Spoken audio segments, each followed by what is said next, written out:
Bienvenue à tous, un peu à l'étroit dans cette cabine un peu vintage et pourtant Mountain Planet c'est le salon d'aménagement de la montagne de demain. C'est d'ailleurs le plus grand salon d'aménagement de la montagne et Télé Grenoble a installé ses studios ici au cœur de l'événement pendant 3 jours. On va quitter la position assise pour se mettre debout avec une autre innovation iséroise, j'ai envie de dire, Arnaud, puisque vous développez Skibrid depuis à peu près 2 ans ici dans l'agglomération grenobloise. Je revendique fièrement mon implantation locale. Ah oui, absolument. Vous pourriez devenir un ambassadeur. Hein. Oui, on essaie d'être à notre petite échelle créateur de valeur locale. On travaille aussi sur le côté environnemental, on aura peut-être l'occasion d'en parler.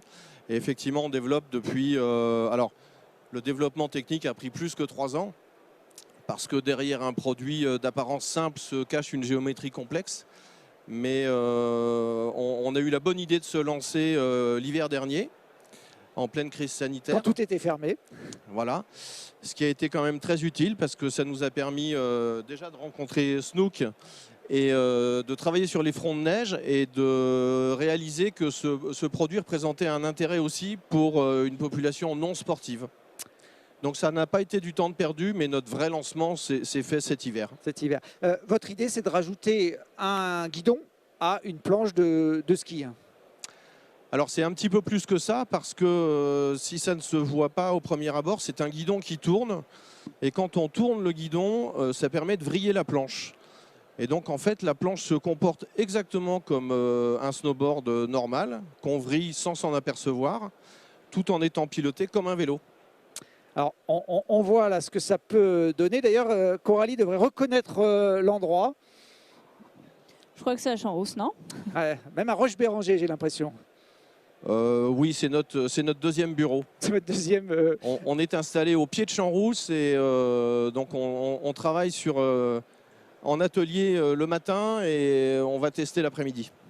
Avec, on l'a vu là sur le freinage, les 2 pieds qui sont complètement libres, ce qui n'est pas le cas quand on fait les glisses traditionnelles. Alors en fait, c'est la base de la démarche.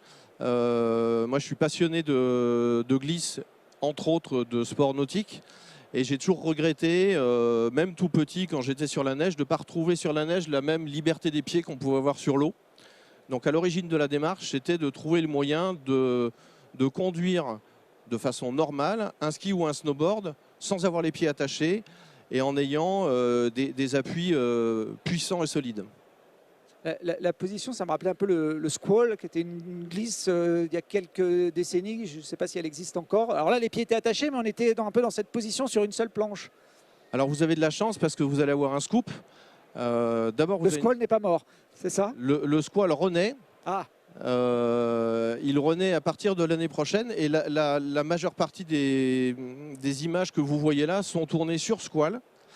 Parce qu'en fait, on a développé le produit au début sur snowboard, on l'a développé sur ski, et puis les deux avaient des avantages, et on a trouvé un compromis parfait en termes de largeur sur le squall, qui permet à la fois une grande accessibilité et une polyvalence très importante, que ce soit sur surface dure ou sur poudreuse. Alors ce produit nouveau est présenté ici au Mountain Planet. Vous visez quel type de développement de clients, un peu comme Cyril, les stations qui peuvent avoir des parcs à proposer à leurs utilisateurs?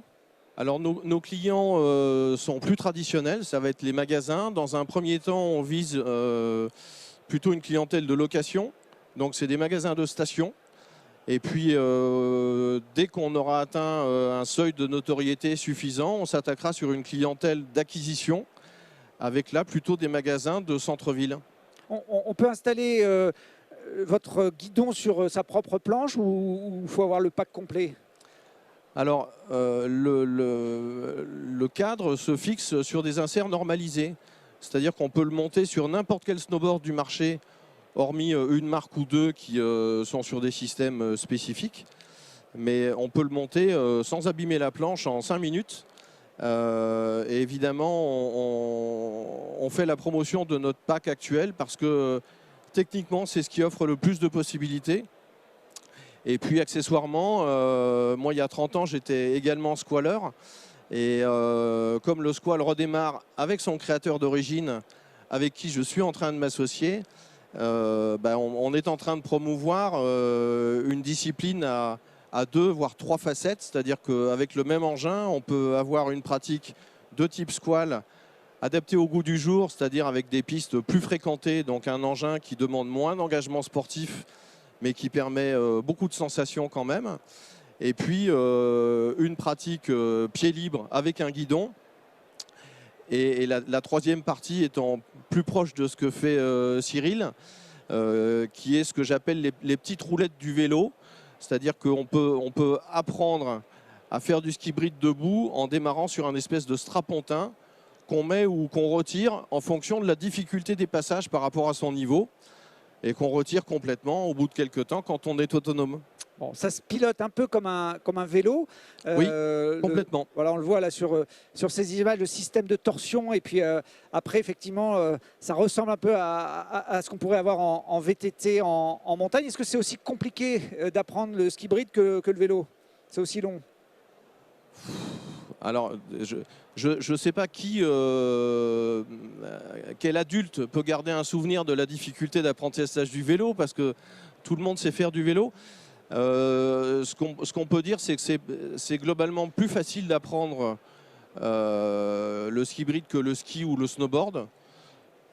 C'est très dépendant de chacun, mais en gros, en 2 heures, on a compris.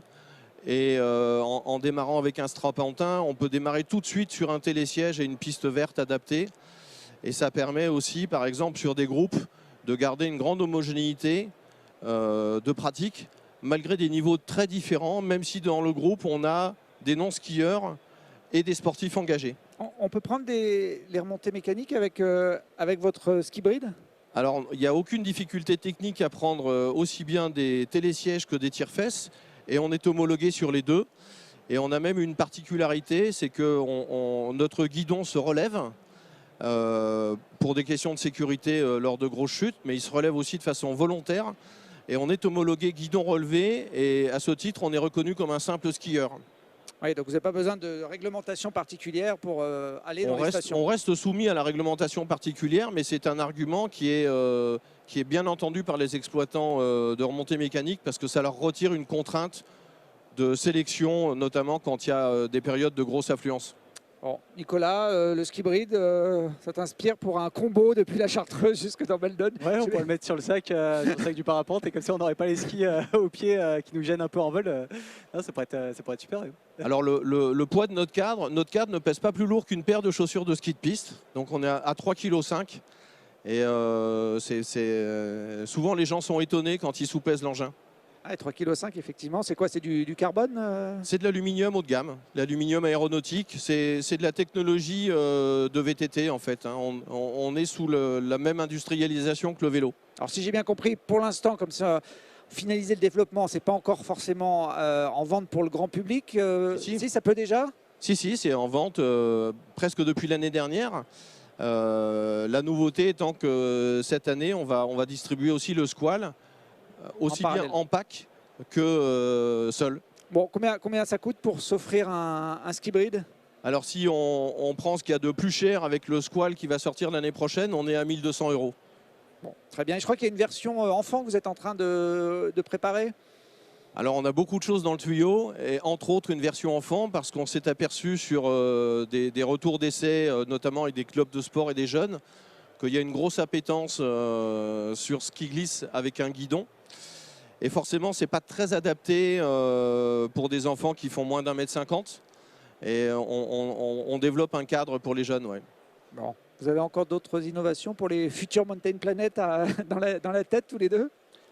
Oui, mais je ne peux pas vous en parler. On va garder la surprise pour les années suivantes. Nous, on a 2-3 innovations sur la partie été pour les exploitants de remontée mécanique, effectivement, pour dynamiser l'attractivité de la montagne en été. Oui, parce que vos 2 engins se pratiquent sur la neige pour l'instant. Oui. Le ski bride à roulette ou le snook à roulette, c'est pas encore pour maintenant? Le snook à roulette, c'est déjà pour maintenant. Ah. On le propose déjà aux stations, et on a d'autres solutions pour s'adapter à pas mal de terrains différents. Ouais, et puis c'est super en fait de penser 4 saisons la montagne, parce que c'est un peu la montagne de demain, et c'est vraiment l'idée avec la disparition un peu de la neige et du réchauffement climatique comme tu disais tout à l'heure. C'est super de pouvoir dynamiser et de pouvoir ramener des personnes aussi en été et dans les 4 saisons en montagne, quoi.